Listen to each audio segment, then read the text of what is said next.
na terça-feira passada, mas vamos recomeçar, vamos recomeçar, né? Eu até preparei mais um pouquinho assim de uma, digamos assim, de uma certa introdução, algumas coisas mais que eu na pesquisa encontrei, né? Vai ajudar um pouco a gente, algumas coisas, né?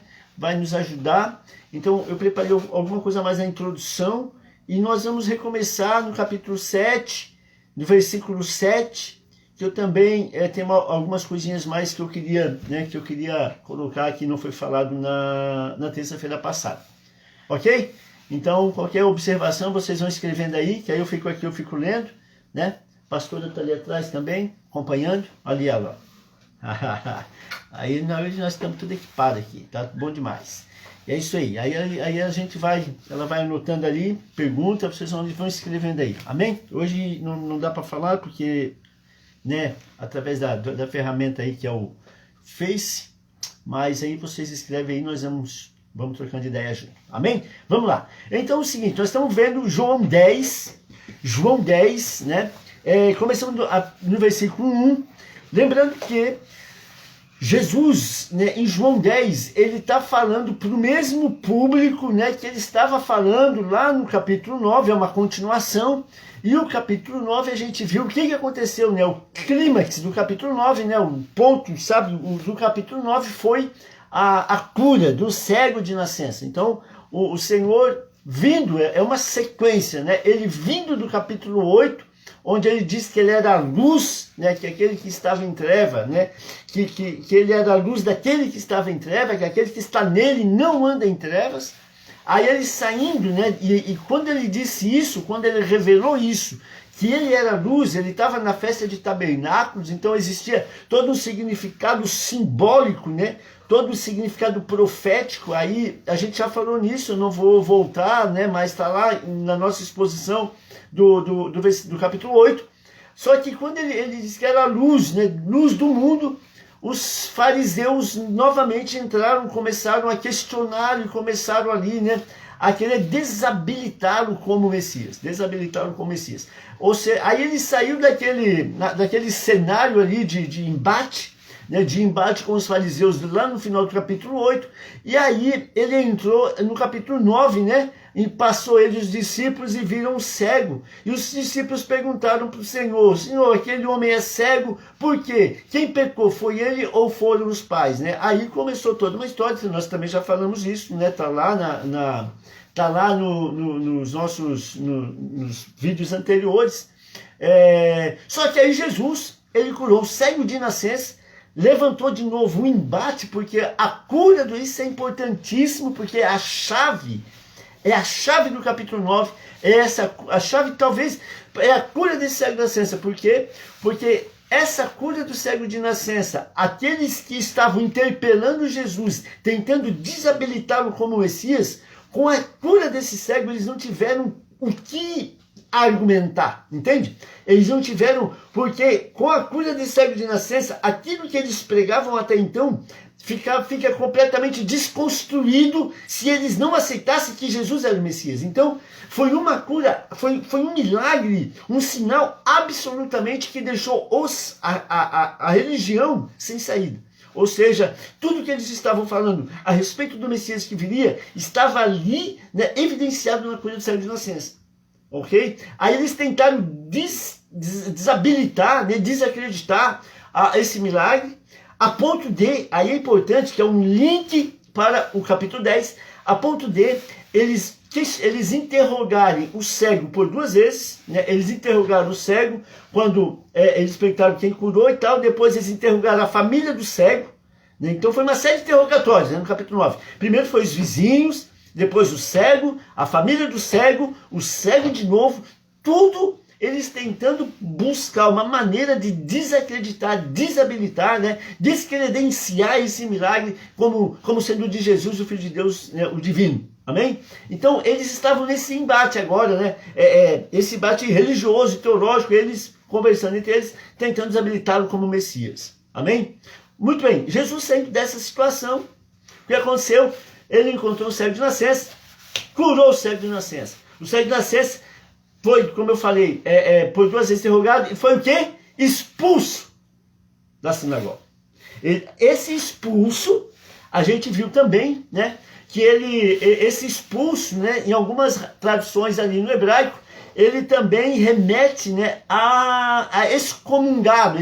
Houve uma excomunhão, ou seja, existia lá já uma ameaça para aqueles que decidissem, ou aqueles que falassem de Jesus, eles eram excomungados, expulsos das sinagogas. Existia um medo, rondando, né, uma ameaça iminente, né, rondando ali Jerusalém, de que aquele que seguisse Jesus, seguisse a doutrina de Jesus, os ensinamentos de Jesus, ia ser excomungado, entende? Excomungado. Então, existia esse risco, né? Existia esse risco. E o cego ele foi excomungado, porque ele enfrentou, né, os seus algozes, né? Ele enfrentou aqueles que estavam interrogando ele, né? Perguntando até, olha, por que vocês me perguntam tanto dele? Por acaso vocês também querem ser discípulos deles? Né? Então, Então ele foi muito corajoso, né? E a ponto de ser expulso. Expulsado, ele foi excomungado. Quando ele foi expulso da sinagoga, o que aconteceu? Né? Jesus foi atrás dele, encontrou ele, né? E aí a gente falou nisso, que quando Jesus encontrou ele, né, Jesus perguntou se ele cria no Filho do Homem. Ele disse, me mostre para que eu possa ver, esse é o que vos falo. Por quê? Porque o cego não conhecia ele. O cego, quando ele teve um encontro com o cego, o cara estava cego, ele não viu, né? Ele não viu Jesus, entende? Então ele teve esse encontro, né, com o Senhor, né? E aí ele aceitou o Senhor. A gente até falou, né, que quando Jesus foi buscar o cego, houve aí, né, o Senhor nos levando a entender a confissão de fé, né? A confissão de fé. Então o cego, ele fez ali uma confissão de fé em Jesus, né? O que a gente faz hoje é uma confissão de fé. Eu creio que tu és o Filho do Homem, eu creio que o Senhor Jesus, eu creio que o Senhor é o Messias, eu creio, né, que tu é o Filho de Deus. Ou seja, ele levou aquele cego a fazer uma confissão de fé. Ok? Então a gente está nesse meio, né, nessa situação, e aí entramos no capítulo 1, entramos aí, né, no capítulo 10, é uma continuação, né, mas entramos no capítulo 10, onde Jesus aí agora, ele fala uma parábola, né, isso é importante. Ele começa o capítulo 10 naquele meio daquele embate, ele começa com uma parábola. Então do versículo 1 ao versículo 5, Jesus, ele fala em parábolas, né? Ele fala em parábolas. A gente leu do versículo 1 do versículo 5. O pastor vai até ler de novo? Eu vou até ler de novo. Do 1 ao 5. Deixa eu subir lá atrás. Eu vou ler bem rapidinho, do 1 ao 5. Aí o que ele falou em parábolas, né? Ele disse em parábolas, eu lhes asseguro que aquele que não entra no aprisco das ovelhas pela porta, mas sobe por outro lugar, é ladrão e assaltante. É o versículo 1. Versículo 2, aquele que entra pela porta é o pastor das ovelhas. Versículo 3, o porteiro abre as portas e as ovelhas ouvem a sua voz e ele chama as ovelhas pelo nome e leva para fora. Versículo 4, depois de conduzir para fora todas as suas ovelhas, vai adiante delas, e essas o seguem, porque conhece a sua voz. E o verso 5, versículo 5, diz assim, mas nunca seguirão, né, o estranho, na verdade, fugirão dele, porque não reconhecem a voz dos estranhos. Ou seja, quando Jesus, ele na continuação da conversa com os fariseus, né, ele fala em parábolas. Então, ele usa essa realidade naquela época, né? Porque naquela época existia os pastores, então era uma realidade comum na época, né? Os pastores, existia pastores de ovelhas, então Jesus estava falando uma realidade comum da época, e Jesus também estava falando uma realidade muito comum no Antigo Testamento. Porque o Antigo Testamento, a gente falou muito nisso na terça passada, né? Tem várias citações na palavra, onde ele chama, como ele considerou Davi como um pastor de ovelha, Moisés como um pastor de ovelha, então Jacó, né, como um pastor. Então, são várias situações onde homens de Deus foram considerados como pastores. Então era uma história, né, muito conhecida deles e de fácil entendimento. E Jesus usou isso, né? Usou isso. Só que aqui, Jesus, no versículo 5, de novo, ele falou, né, algo natural, que era uma realidade que eles conheciam, mas tentando extrair um significado espiritual. Entende? O mesmo, olha só, isso para nós é fantástico, porque a mesma situação, né, o mesmo modus operandi de Jesus, ele usou, né? Ele usou lá no capítulo 3, e ele usou no capítulo 4, e agora ele usa no capítulo 10. No capítulo 3, quando ele encontrou Nicodemos, o que é que ele disse? Nicodemos perguntou assim, o que preciso fazer para ter a vida eterna? Aí ele disse, olha, Nicodemos, é necessário nascer de novo. Né? Tá lá, 3:3, né? Ele falou para Nicodemos, é necessário nascer de novo. Aí o Nicodemos disse, como vou nascer sendo eu já grande? Um homem pode nascer sendo grande. Ou seja, esse nascer de novo, o Senhor, ele falou sabe, no coisa natural, mas numa realidade espiritual. E Nicodemos entendeu no natural. Como posso nascer de novo sendo eu já grande? Entende? Aí Jesus extraiu uma verdade dele. Como pode, tu sendo mestre em Israel, não sabe isso? Né? Ou seja, Jesus extraiu a verdade, ou seja, tu tem tanto conhecimento, né? Tanto conhecimento das coisas religiosas, espirituais escritas, mas da espiritual tu não tem. Entende? Vocês têm tanto discernimento, mas no espírito vocês não têm discernimento.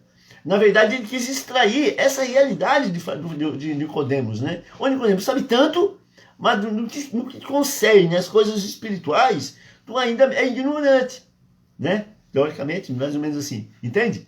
A mesma coisa foi no capítulo 4, quando ele encontrou a mulher samaritana. Né? Ele diz assim, se tu conhecesse aquilo que você fala, e a água que eu tenho para te dar, nunca mais tu terá sede. O que ela disse? Senhor, me dá dessa água. Ou seja, ela quis dar água, só porque ela imaginou, eu nunca mais vou ter sede. Ou seja, a minha sede, eu nunca mais vou precisar vir no poço. Ou seja, ele estava falando de algo, né, natural, com uma realidade espiritual, tentando extrair daquela mulher, né, uma verdade. Qual é a verdade que ele extraiu dela? Né? Nicodemos, ele extraiu. Nicodemos, tu precisa, na área espiritual, tu precisa ter os olhos abertos, né? Porque eu sou aquele que veio, mas vocês não receberam. Ele extraiu qual a verdade? Olha, tu tem um vazio no teu coração, esse vazio no teu coração, tu precisa de mim, né? E tu tenta preencher com outras coisas que são homens. A verdade dela, a carência dela, Jesus extraiu, conversando, ou seja, ele falou de uma realidade natural com, né, uma realidade, ele falou da verdade natural, com um significado espiritual, esperando extrair e levá-la para esse ponto de conversão, né? Esse ponto de reconhecimento, esse ponto de ela conhecer a verdade. O que a gente falou ontem, no estudo de ontem, né, que eu estava conversando, estava a pastora, nós estávamos conversando com o grupo de ontem, nós falamos, né, às vezes a gente está no caminho, né, a gente está no caminho, mas fora do propósito, entende? Aqueles homens que saíram do Egito para a terra prometida, eles estavam no caminho, mas todos morreram no deserto, ou seja, eles estavam no caminho, mas eles não conheceram a verdade, estavam fora do propósito, por eles não conheciam a verdade, né? Eles não conheciam, eles não tiveram um encontro revelador com a verdade. Enquanto que Moisés, ele teve esse encontro revelador com a verdade, transformou a vida dele e ele foi até o final, né, suportando todas as adversidades, suportando todas as coisas que foram feitas para ele, suportando todo aquele povo, mas porque ele teve esse encontro. Entende? Ele teve esse encontro. Então, e aqui, voltando, né, à nossa realidade aqui, nosso estudo, Jesus com esses fariseus, ele faz a mesma coisa. Ele fala de uma verdade, né, e tentando extrair algo espiritual, ou seja, aí ele fala do pastor e das ovelhas, né, que aquele, aí olha só, aquele, né, como ele falou, depois, aquele que, versículo 3, deixa o pastor ver aqui, versículo 3, o porteiro abre a porta, as ovelhas ouvem a sua voz. Ele chama as ovelhas pelo nome e as leva para fora. O versículo 4, depois de conduzir para fora, todas as suas ovelhas vai adiante delas e estas o seguem, porque conhece a sua voz. Ou seja, o que é que ele quis dizer para eles? Aquele cego que vocês expulsaram, aquele cego que vocês excomungaram, aquele cego que vocês tiraram da comunhão, aquela lá é minha ovelha. Entende? Aquela lá é minha ovelha. Ela ouviu a minha voz, ele ouviu a minha voz e ele me seguiu. Entendeu? Ou seja, aquele cego, esse cego que vocês excomungaram, expulsaram, né? Aí entra uma outra realidade que nós vamos ver mais na frente, que vocês expulsaram, que vocês não se alegraram com a cura dele, porque se o bom pastor, o que ele faz? Ele se alegra com a ovelha. Ele cuida da ovelha e se alegra com a ovelha, né? E se eles fossem verdadeiramente um bom pastor, o que ia acontecer? Eles estão alegres, porque aquele homem cego de nascença foi curado. Aquele homem que estava fadado à mendicância, ele foi salvo, curado. Entende? Então isso é motivo de alegria e júbilo. Só que aí entra depois, lá no versículo 12, uma outra realidade, onde ele fala, né, daqueles que vieram são aqueles salteadores, ele usa um outro termo no versículo 12, os mercenários. Então lá ele fala dos mercenários no versículo 12, ou seja, Jesus aí ele começa agora a entrar numa outra realidade para aqueles fariseus. Em primeiro lugar, que aquele cego ouviu a voz dele porque era do rebanho dele. Detalhe, a gente viu também que quando ele fala em aprisco, a gente vai ver aqui rapidamente, a gente viu isso na terça passada, quando ele fala em aprisco, naquela época, vários rebanhos ficavam guardados nos apriscos. Às vezes esse aprisco era como um cercado, e às vezes esse cercado com um muro de pedra, sabe? Onde os rebanhos ficavam guardados. Então vários rebanhos às vezes ficavam guardados, vigiados por um porteiro ou por um mercenário. Eram duas situações. Aí, nesse texto, a gente extrai indivíduos, né? Indivíduos diferentes. Um indivíduo é o pastor, o outro são as ovelhas, e aí entrou 4 diferentes, que é o mercenário e o porteiro. O mercenário e o porteiro eram contratados pelo pastor para cuidar da porta das ovelhas. Entende? Para cuidar da porta. Então, e aí o que acontece? E nesse cercado ficavam vários rebanhos. Quando o pastor chegava, o porteiro conhecia o pastor, né? Conhecia o pastor, e o porteiro deixava o pastor entrar. O pastor falava, gritava, fazia como sinal. As ovelhas, o seu rebanho, ao ouvir, se aproximavam dele. Entende? Então essa era a realidade. Né, ou seja, eu passei por Jerusalém, eu passei pela Mesopotâmia, e eu ia falando, e aqueles que eram meus iam me escutando e me ouvindo. Entende? Tanto é que a gente vai ver ali um pouquinho na frente, que isso gerou, e Jesus ia falando, e isso a gente viu também no versículo 8, alguns criam, outros não. Né? Alguns e gerava uma dúvida assim, mas será? Mas eu acho que é. E sabe? Ou seja, as escamas começavam a cair à medida que ele ia se revelando, né? À medida que ele ia se revelando, ok? E aqui então ele entrou, né, no pastor. Ou seja, o pastor era considerado como um boiadeiro, assim, né? Várias são nomenclaturas que a gente pega essa tradução de pastor, né? Mas ele pode significar um boiadeiro, um pastor de ovelhas, como a gente é no nosso caso. É alguém que toma conta. Olha só, isso é interessante, gente. Pastor, o Senhor é o meu pastor, nada me faltará, Salmo 23. Aí o que é esse pastor? Né? O que é o pastor? Gente, quando o Senhor é o meu pastor, nada me faltará. O pastor, ele é alguém que toma conta. Então o Senhor é aquele que toma conta de mim. Sabe? O Senhor é meu bom pastor. O pastor é aquele que toma conta. O Senhor é aquele que toma conta da minha casa. O Senhor é que toma conta da minha família. O Senhor, o pastor, ele conduz. O Senhor é o meu pastor. Ou seja, o Senhor me conduz. Amém? O Senhor, o pastor, é aquele que guia. O Senhor é o meu pastor, o Senhor é aquele que me guia. O Senhor é aquele pastor que trata com carinho. O Senhor é meu pastor, o Senhor por mim me trata com carinho. O Senhor, o pastor, é aquele que alimenta e protege o rebanho. O Senhor é o meu pastor e em ti eu sou alimentado e protegido. Entende?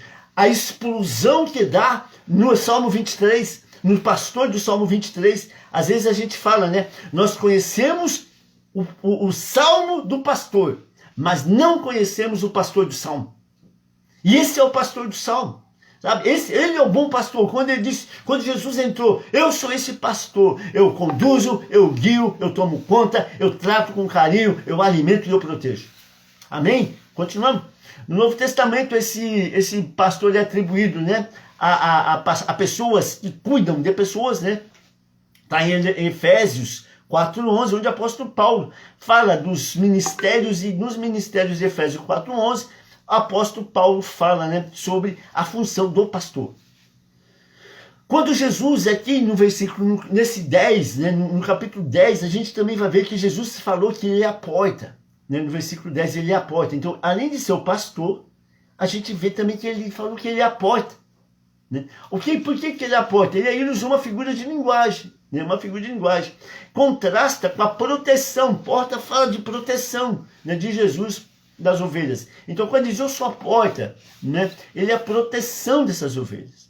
Ele protege dos usurpadores. Ele protege daqueles que vieram no caso, a gente vai ver no versículo 10, para matar, roubar e destruir. Ele é a porta, sabe? Ele protege. A porta é segurança, né? Então, Jesus está dizendo, eu sou a porta, eu sou a segurança. Quando ele falou, eu sou a porta, eu sou o bom pastor e eu sou a porta. E depois a gente vai ver que essa porta também linka com outras coisas, com salvação, né? Ele a protege dos usurpadores, dos falsos profetas, dos messias, dos falsos messias que se levantavam naquela época. Amém? Então, estar no aprisco de Jesus é um convite salvador, que oferece vida e provisão abundante. Amém? Olha só, estar no aprisco de Jesus é um convite salvador, que oferece vida e provisão abundante. Então, se nós estamos no aprisco e ele é o bom pastor, o que é que tem que fazer? Descansa o coração, relaxa, porque ele cuida dos seus. E nós vamos ver, e ele leva para um lugar de pastagens, ele cuida. Continuamos. Aí agora vamos para o versículo 7, teoricamente mais ou menos onde a gente parou, né? Nós paramos no 8, 9. E ele fala, né, no versículo 7. Então, João 10, versículo 7, diz assim.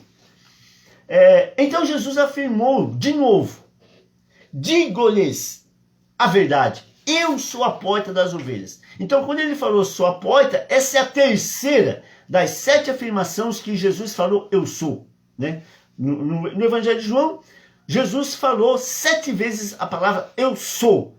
Nós vimos isso já. Jesus estava aqui remetendo a Êxodo 3,14, onde Moisés perguntou para Deus, Senhor Deus, quando eu chegar lá e o faraó perguntar quem te mandou, o que eu digo? O que é que Deus disse? Moisés, eu sou te mandou.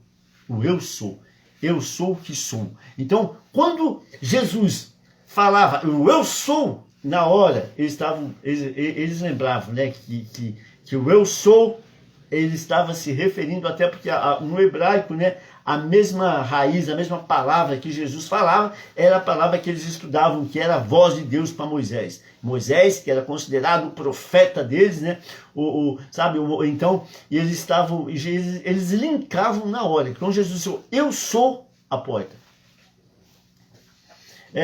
Então, quanto vai ser com assim que Jesus é o bom pastor, né, aqui no 7 ele é a porta. A porta ele conduz as ovelhas para fora do curral. Aqui ele é a entrada para o curral. Interessante isso a gente gravar. Ele é a entrada para o curral e ele conduz as suas ovelhas para uma pastagem saudável. Ele conduz as suas ovelhas para um alimento saudável. Ele conduz, ele é a porta, ele leva as suas ovelhas, para um lugar de descanso, de paz, né, e de segurança. essa sessão, né, essa aqui, isso eu falei na terça passada, isso eu vou, que é muito importante.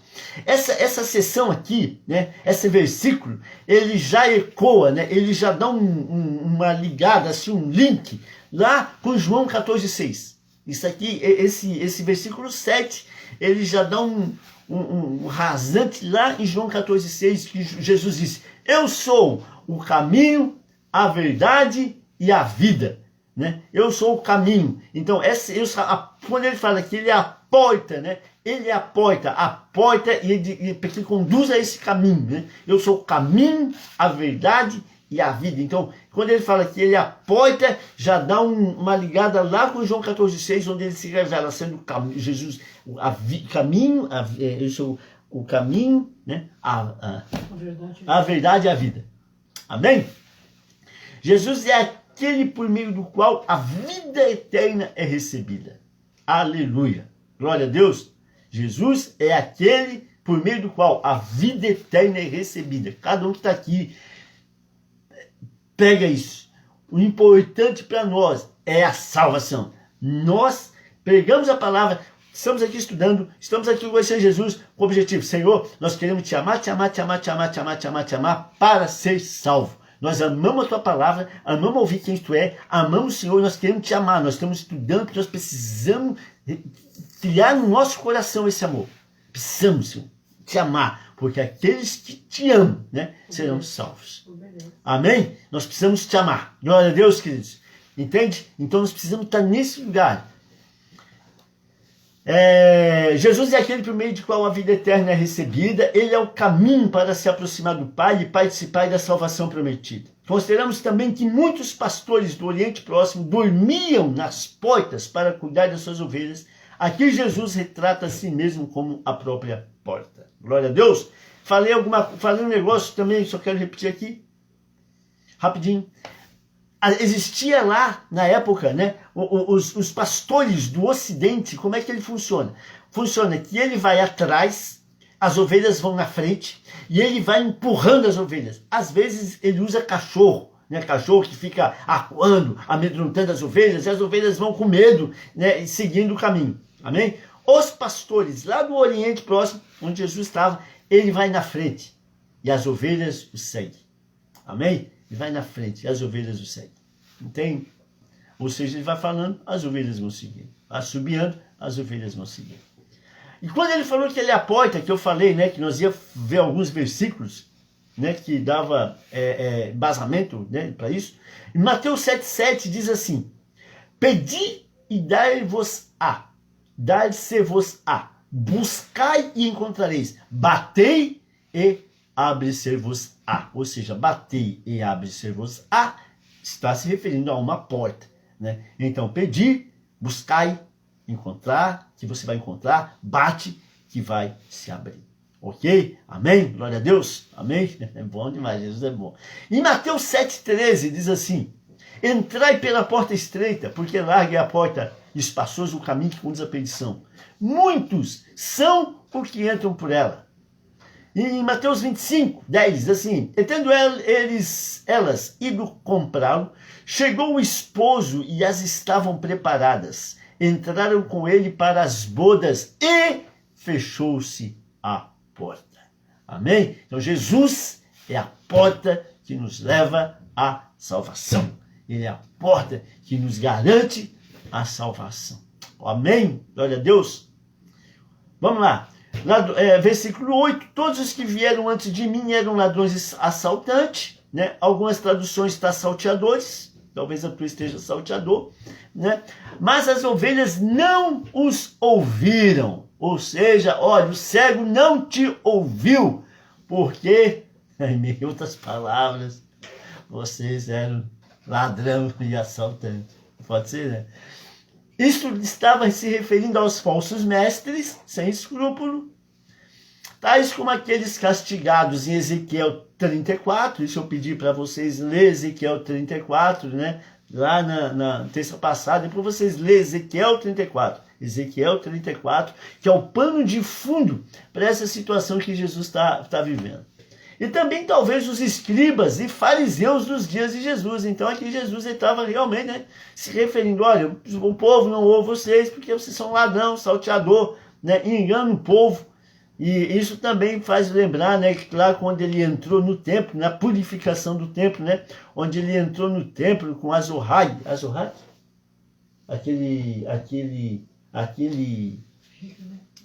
aquele tipo chicote, né, expulsando os cambistas, né, Azorrag, eu acho que é Azorrag, expulsando os cambistas, né, então, ou seja, vocês estão ladrão, salteador, então aqueles não ouvem vocês porque vocês são maus mestres.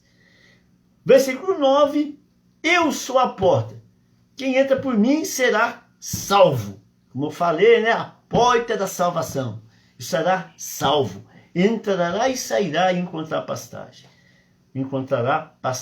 Aqui é apresentado insistentemente que Jesus é o caminho da salvação. Se a gente... em Atos 16, versículo 31, diz assim, e eles disseram, Atos 16, 31, se quiseres anotar aí, né? E eles disseram, crê no Senhor Jesus Cristo e será salvo, tu e a tua casa. Em Romanos, capítulo 10, versículo 9 e 10, diz assim, a saber, se com a boca confessares ao Senhor Jesus e em teu coração credes que Deus o ressuscitou dos mortos, serás salvo. Visto que com o coração se crê para a justiça e com a boca se faz confissão para a salvação. Então, ou seja, aqui, né, como nós falamos que Jesus fez com esse cego uma confissão de fé, né? Se tu confessares com a boca, ou seja, que Jesus Cristo ao Senhor Jesus Cristo, e tu vai ser salvo. Ou seja, aqui Paulo estava falando para os romanos, né, da confissão de fé, da aceitação de Jesus como o Salvador, como o Filho de Deus, aquele que ressuscitou dos mortos para o perdão dos nossos pecados. Amém? É a Surrag, né? Glória a Surrag, né? A Surrag. Glória a Deus. Somente esses serão salvos. Aqui, ó, João 14,6, disse-lhe Jesus, eu sou o caminho, a verdade e a vida, ninguém vem ao Pai senão por mim. Cristo é o caminho indispensável, suficiente para a salvação. Ninguém vai ser salvo sem Cristo. Entendeu? Sem Cristo, a não ser que a Bíblia esteja toda errada, mas ninguém sem Cristo é salvo. Então, Cristo é o caminho para a salvação. Ele é a porta, ele é o caminho, ele é a verdade, ele é a vida. João 3,36 diz assim, aquele que crê no Filho tem a vida eterna, mas aquele que não crê no Filho não verá a vida, mas a ira de Deus sobre ele permanece. Interessante que quem está acompanhando o estudo da segunda, né, a gente está falando sobre o pecado, né? A gente falou muito sobre o pecado, né? Então a gente vê, onde a gente viu a origem do pecado, né? A gente está falando sobre como entrou o pecado no mundo, né? Ou seja, e aqui a gente está falando, aquele que crê no Filho do Homem tem a vida eterna, mas aquele que não crê não verá a vida, mas a ira de Deus sobre ele permanece. Amém? Glória a Deus. Então, o que nos livra, né, daquela condenação que outrora estava lá sobre nós? O sangue do Cordeiro. Os efeitos do pecado, né, Jana? Os efeitos do pecado. Aí onde a gente viu a herança do pecado, né? E tem um outro lá que o pastor está esquecendo das coisas. Efeito do pecado, herança do pecado, e tem uma outra lá. Amém, queridos? Meu Deus, né? A idade chega, gente. Vamos lá. Então, Cristo, né? Cristo é o único. É o único meio da salvação. Glória a Deus. Se nós aqui confessar Cristo, Senhor, Tu és o Senhor da minha vida, nós vamos ser salvos. Em nome de Jesus. Permanecer firme, em obediência, né? Crendo em obediência, Senhor. Nós eternamente iremos viver com Ele, não iremos enfrentar morte, nós iremos viver eternamente com Ele, lá com Ele, né? Lá no jardim, lá no céu, naquele lugar, naquela casa onde Ele tem preparado para nós, aquele lugar onde está preparado. Esse é o nosso objetivo, sabe? Nós amar o Senhor, estar nesse caminho, né? Ficar observando a voz do pastor, né? Observando o movimento do pastor, observando quando o pastor chega, quando não é um salteador, né? Quando é o pastor. Esse é o nosso pegado. Continuamos. Quando ele fala entrará e sairá, as ovelhas entram no curral, se protegem, né, e saem para pastar. Amém? Tudo isso sob a supervisão do pastor. Isso livremente sobre o cuidado atento do pastor. Amém? Sob o cuidado atento do pastor. Então, entrará e sairá, ou seja, sob os olhos do pastor, né, sob a liberdade de entrar, né, no andar de descanso, saía para pastar, né, para pastagem, né, para comer, sabe, sob o olhar do pastor. E aqui, gente, aqui é também algo também profundo, nesse versículo 9. Ele remete a uma terminologia do pacto, uma terminologia pactual muito conhecida na época pelos ouvintes de Jesus, né? A terminologia pactual, especialmente se referindo às bênçãos pela obediência. Pela obediência. Quer ver uma coisa? Anota aí, depois você, durante a semana, dá uma lidinha. Deuteronômio 28, versículo 6. Deuteronômio 28, 6. Diz assim: bendito serás ao entrares e bendito serás ao saíres. Amém? Salmo 121, verso 8, diz assim: o Senhor guardará a tua entrada e a tua saída, desde agora e para sempre. Amém? Bem, o Senhor guardará a tua entrada, teu lugar de descanso, teu lugar de paz, teu lugar de segurança, teu lugar de aconchego, teu lugar de cura, e a tua saída, teu lugar onde tu vai para alimentar, vai comer, desde agora para sempre. Números 27, versículo 16 e 17, diz assim: o Senhor Deus dos espíritos de toda a carne, ponha um homem sobre essa congregação, que saia diante deles e que entre diante deles e que os faça sair e que os faça entrar, para que a congregação do Senhor não seja como ovelhas que não têm pastor. Isso aqui foi um pedido na oração de Moisés, né? Quando Deus chamou a Josué. Então, essa foi a oração de Moisés, né? Mas aqui, quando Jesus falou isso, entrará e sairá e encontrará pastagem, Jesus poderia estar se referindo a essa passagem, tá? Existem alguns estudos que dizem que Jesus poderia estar se referindo a essa passagem onde Moisés orou a Deus para que Deus levantasse, né, um homem, né, que colocasse um homem sobre a congregação, que saia adiante deles e que entre diante deles e que faça-os sair, né, e os faça entrar, para que a congregação do Senhor não seja como ovelhas que não têm pastor. Então, algumas traduções, alguns estudiosos, né, se eu não me engano, até eu creio que é o John MacArthur, se eu não me engano, John MacArthur, parece que ele dá uma linkada, tá? Ele dá uma linkada, né, nessa passagem aqui de João 10:9, com essa oração de Moisés, pedindo para que Deus levantasse um líder, né, para que conduzisse a terra prometida. Amém? Ou seja, né, eu sou esse líder que agora eu vou os conduzir, as minhas ovelhas, né, aquelas que são do meu aprisco, a um lugar seguro de pastagem, onde eles serão amados, cuidados, né? Porque parece que aqui não é, entende? Porque se fosse, vocês estariam alegres, porque um homem, ora cego, foi curado. Continuando, ainda no versículo 9, encontrará a pastagem, descreve a segurança da provisão de Deus. Já falei, mas vamos para a Bíblia, né? 1 Crônicas 4:40. 1 Crônicas 4:40 diz assim: e acharam pasto fértil e terra espaçosa, e quieta e descansada, porque os de Cão haviam habitado ali antes. Então fala aqui, né, nesse livro de Crônicas 4:40, de uma terra ora ocupada pelos inimigos de Deus e agora sendo ocupada, né, pelos herdeiros, né, pelos filhos da aliança. Amém? 4:40, porque os de Cão haviam habitado ali antes. E aí, agora essa terra, né, e acharam pasto fértil e terra espaçosa e quieta e descansada. Amém? Mas também podemos olhar Salmo 23, verso 2, que diz assim: deitar-me faz em verdes pastos, guia-me mansamente a águas tranquilas. Amém? Glória a Deus, né?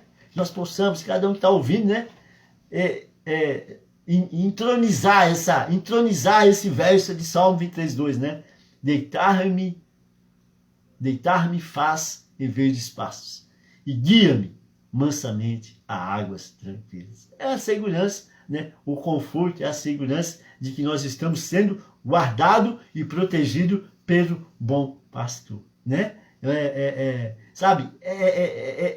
É igual, né, a gente tem a história, né, do avião que estava caindo, tudo fumaçado, tal, todo desesperado, e aquela criança sossegada brincando com seu videogame ali, e estava todo mundo, e a criança aqui brincando, daqui a pouco chegou alguém: moço, menino, põe a máscara, tu não está com medo, do avião está caindo? Ele assim: não, o meu pai é o piloto do avião. Ou seja, então meu pai é o piloto, né? Ou seja, eu estou tranquilo que o meu pai é o piloto. Amém? A mesma coisa que ele falou para aqueles homens em Marcos, né? Quando Marcos e também João, a gente também leu isso, quando as águas estavam na tempestade, eles estavam com medo, né? E falou: homens de pequena fé. Ele se levantou, ele estava ali dormindo, descansando, e como ele levantou a tempestade, mas ele estava ali, né? Então que nós possamos, em meio às tempestades, saber que o nosso bom pastor está nos cuidando, né? Podemos dormir sossegado no nosso sono, podemos planejar sossegado os nossos sonhos, podemos entrar nesse lugar de relacionamento e intimidade com o nosso Pai, que Ele cuida de nós. Isaías 49, verso 9 e 10, diz assim: para dizeres aos presos, sai, e aos que estão em trevas, aparecei. Eles pastarão nos caminhos, em todos os lugares altos haverá o seu pasto. Nunca terão fome nem sede, nem o calor, nem o sol os afligirá. Porque o que se compadece deles os guiará e os levará mansamente aos mananciais das águas. Aleluia! Amém? Quer que o pastor leia de novo? O pastor vai ler de novo. Mais devagar. Para dizeres aos presos, sai. E aos que estão em trevas, aparecei. Eles pastarão nos caminhos, em todos os lugares altos haverá o seu pasto. Nunca terão fome, nem sede, nem o calor, nem o sol os afligirá, porque o que se compadece deles o guiará e os levará mansamente aos mananciais das águas. Esse é o nosso Yeshua. Glória a Deus. Continuamos. Verso 10. Aí, né, no versículo 10, de João 10:10, né? De João 10, o versículo 10 é aquele famoso, né? Aquele que fala agora aqui Jesus, né? Ele dá um corte, né? Ele deixa claro, né? Aqui, essa fala de Jesus, ele deixa claro quem é quem na história, né? Ele fala o seguinte: o ladrão vem apenas para roubar, matar e destruir. Eu vim para que tenham vida. E não somente tenham vida, mas tenham vida em abundância. A minha tradução tá: tenho vida plenamente, né? Tenho vida plena. Então aqui Jesus, no versículo 10, ele deixa, ele dá uma ruptura, ele separa. Ele deixa claro: olha, gente, o diabo, o ladrão vem para furtar, matar, destruir, né? E eu vim para que tenha vida e tenha vida em abundância. Ou seja, ele estabelece um corte claro entre o ladrão e ele, né? O diabo e ele. Deixa clara a intenção de cada um. A intenção dele e a intenção do inimigo das nossas almas. Quando ele fala, né, em plena, e ele fala em abundância, isso é importante também, queridos, nós estourar essa palavra, porque se nós estourar essa palavra, dá para nós fazer um quadro e botar no nosso quarto. Quadro, com significado. O que é vida plena, vida em abundância, né? Para não nunca esquecer desse Deus, né, que nos salvou e nos tirou desse charco de lodo, né, e nos conduz à vida eterna. Olha só, o que ele fala, vida em abundância. Essa vida é uma superabundância, né? Essa plenitude, a superabundância. Fala também excessivo, é algo demasiadamente bom, transbordante, excedente, além do mais, ou seja, sabe, além do mais do que o suficiente, é extraordinário, é acima do comum. Então, essa é a vida em abundância. Essa é a abundância, né, de quem vive uma vida com o Senhor. Né? É uma vida transbordante de amor, transbordante de paz, transbordante de alegria, transbordante de esperança, transbordante de fé, transbordante, né, de tudo de bom que tu pode imaginar. Excedente, além do mais do que o suficiente. Extraordinário, né? Tem uma música que eu estava ouvindo, né? A gente até tem ela aí, que, né, o Senhor é o meu pastor.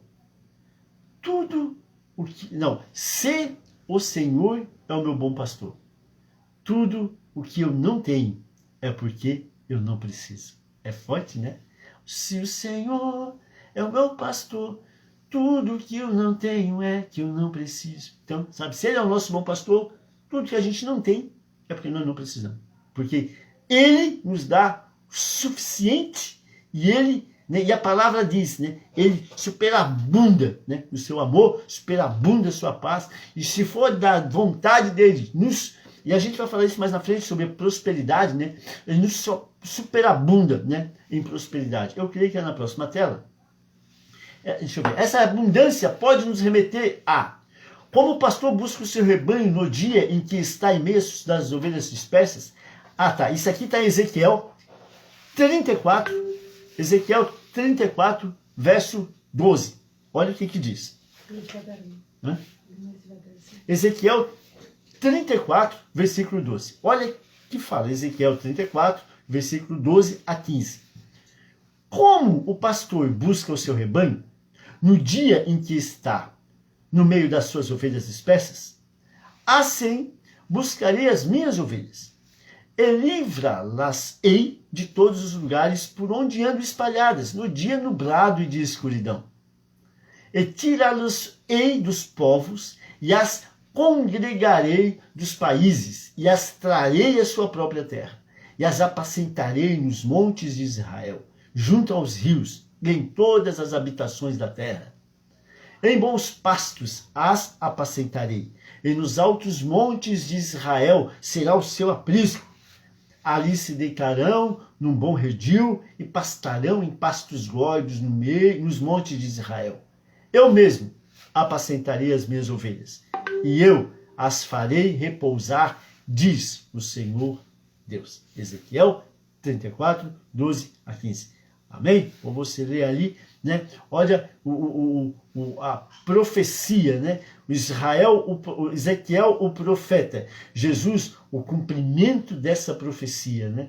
Ele é o pastor profetizado por Ezequiel 34, versículo 12 a 15. Essa abundância também, essa abundância bíblica, que eu também encontrei ali no estudo que eu achei, é o desejo de Deus para aqueles que creem, né? Simboliza a entrega de Deus a nós, à medida que nós entregamos a Ele. Então, esse autor, ele fala que essa abundância bíblica, ela tem uma correlação de, à medida que eu me entrego, cada vez que eu obedeço, cada vez que eu busco mais ser obediente, cada vez que eu busco mais a presença, cada vez que eu anseio mais em conhecer, mais Ele se aproxima de nós. Entende? Essa é a abundância bíblica, segundo esse autor. Um verdadeiro vislumbrar de possibilidade de mudança. É esse entendimento que quanto mais perto dele, mais buscá-lo, mais a gente vai se vislumbrar com as mudanças que ocorrem, que ocorrerão em nossas vidas. A gente fica vislumbrado. É um derramar da verdadeira possibilidade de saúde. Aí que eu falo, verdadeira possibilidade de saúde. É um derramar real da verdadeira possibilidade de saúde. Saúde para o nosso corpo, saúde para a nossa mente, saúde para as nossas emoções, saúde para os nossos relacionamentos. Então, mais perto dele, mais derramar, né, mais a possibilidade de nós recebermos desse derramar de saúde sobre nós. Uma verdadeira prosperidade que ainda nos traz a vida eterna. Amém? Jesus veio para dar vida, não apenas a existência, mas a vida eterna. Ele está preocupado não somente na nossa existência terrena, mas a existência eterna, a vida eterna. Amém? João, na terceira carta de João, né? Terceira carta de João, versículo 1, capítulo 1, versículo 2. Diz assim: amado, desejo que te vá bem em todas as coisas e que tenhas saúde, assim como bem vai a tua alma. Então, o desejo dele, é um desejo dele, do Pai, né? Que nós vamos bem em todas as coisas, né? E que tenhamos saúde, e assim como bem vai a tua alma. Entende? Então, há uma correlação, né, desse andar bem na alma, e essa correlação do andar bem na alma, né, com essa andar bem na possibilidade dessa cura, na possibilidade desse derramar de saúde nessas áreas das nossas vidas. Ok? Há uma correlação, segundo o apóstolo João. Versículo 11, ele fala agora: eu sou o quê? O bom pastor. O bom pastor dá vida pelas suas ovelhas. Né? Então Jesus aqui ele se declara, é a quarta colocação de ele se autoafirmando como o eu sou. Né? Eu sou o bom pastor. Eu sou o bom pastor. E aqui, já repito de novo, ele se refere a Êxodo 3,14, que aí eu tenho escrito aqui: disse Deus a Moisés: eu sou o que sou. Disse mais: assim dirás aos filhos de Israel: o eu sou me enviou a vós outros. Entende? Então, esse eu sou, quando Jesus falava eu sou, imediatamente eles estavam fazendo essa relação com o eu sou que falou lá no monte com Moisés. Agora é o seguinte, no versículo 11 ele fala que ele é o quê? O bom pastor. Só porque aí Jesus, no versículo 11, quando ele diz eu sou o bom pastor, né? E o bom pastor dá sua vida pelas ovelhas. Aqui Jesus, ele já diz que ele é o bom pastor, né? Só que ele já abre aí um ponto para a próxima fala dele. Né? Para a próxima fala dele, que eu vou ler.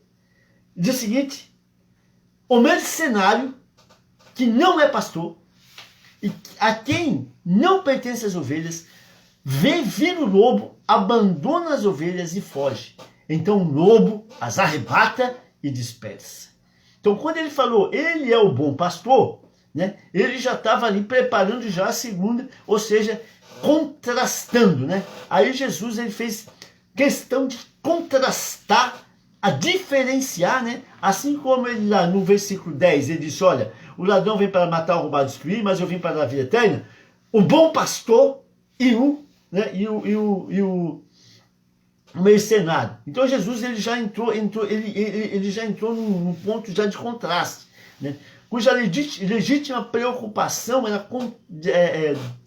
com suas ovelhas, né? Contrasta com a conduta de um mercenário. Então o pastor se preocupa com as suas ovelhas. O mercenário não, como ele falou, né? A gente vai ler depois, o mercenário vê o perigo e ele foge, abandona as ovelhas. E o Senhor de Jesus diz que ele é o bom pastor e ele dá vida pelas ovelhas. Amém? Então aqui também no verso 11, no versículo 11, Jesus, ele está contrastando com o pastor infiel, né? Tá dizendo, aí Jesus está no meio dos caras, né? Eu sou um pastor, dou a vida, aí ele também já está contrastando, já está falando dos pastores infiel, né?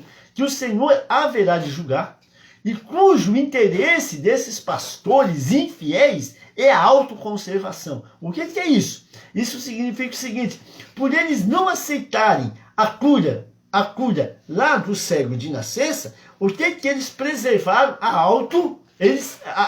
autoconservação. Por eles não aceitar realmente ele é o Messias. Mas para se proteger esses pastores infiéis, né? Para se proteger, eles se autoconservaram e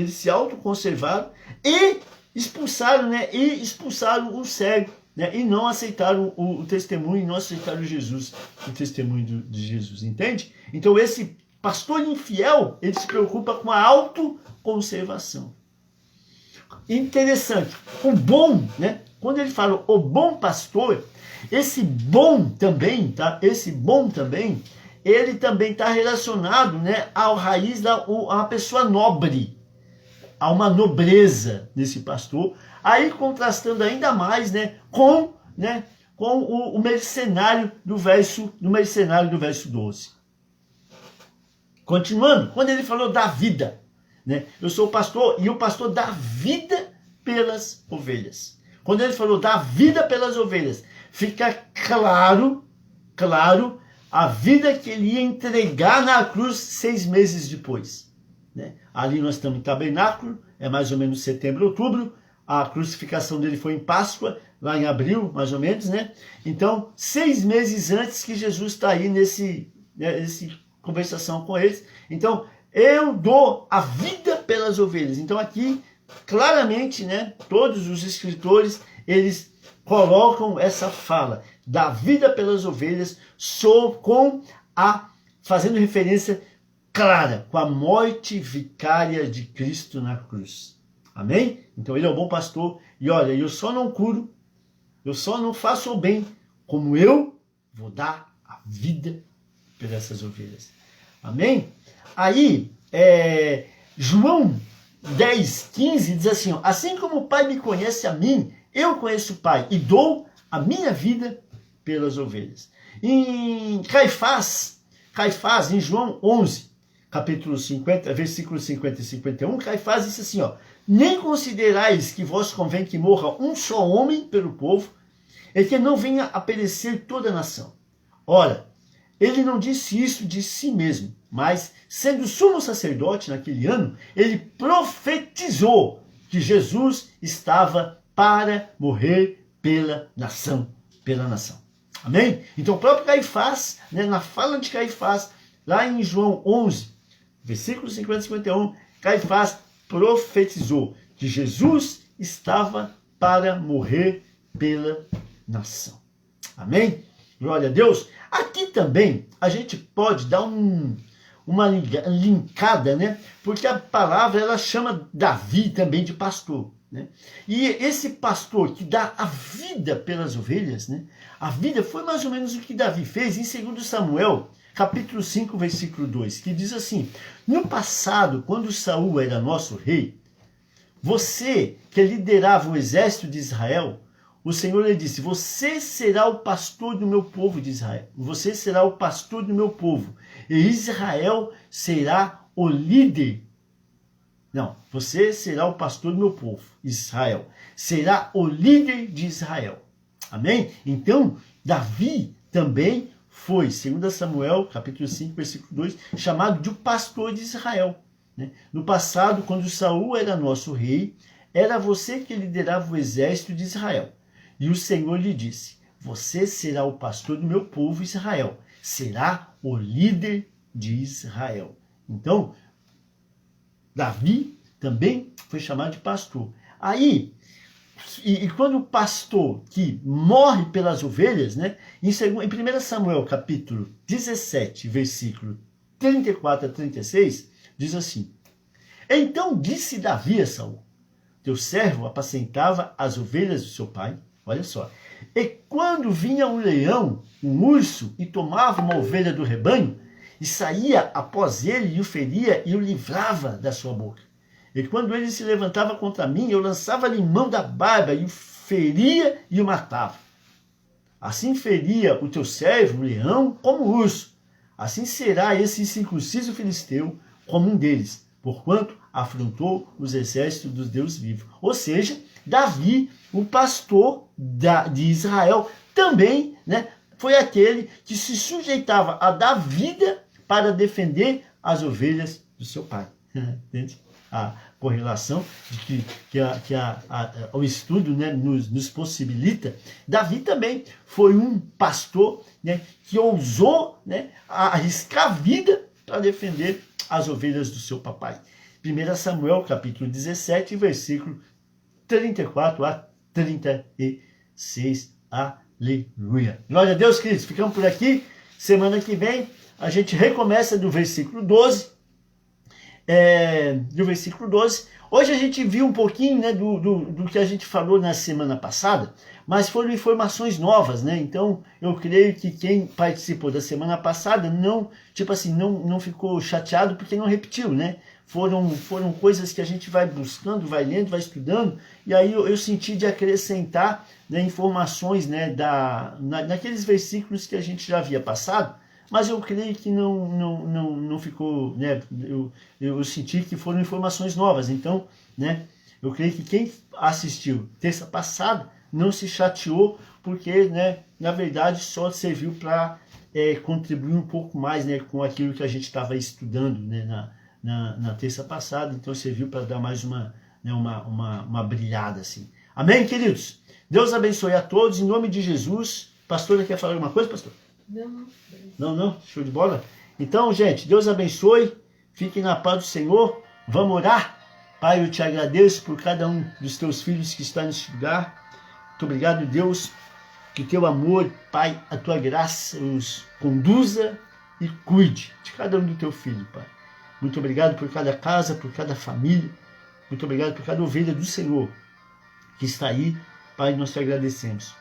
Que os nossos ouvidos possam ser purificados para ouvir a tua voz, para discernir a tua voz. Nós te pedimos isso, Pai, nessa noite, que os nossos ouvidos sejam abertos para que a gente possa discernir, Pai, verdadeiramente o pastor do salteador, verdadeiramente o pastor do mercenário. Possamos discernir verdadeiramente o pastor daquele, Pai amado, que vem para roubar, para ferir as ovelhas. Pai, que nós possamos ser verdadeiramente, Senhor, obedientes, que cada um de nós possa entrar nesse lugar de descanso, Pai. De descanso, possamos saber que o Senhor está cuidando de nós. Em nome de Jesus, aleluia e amém. Glória a Deus, queridos. Deus abençoe. Até terça-feira que vem, na continuidade desse estudo aqui. Amém? Beijo!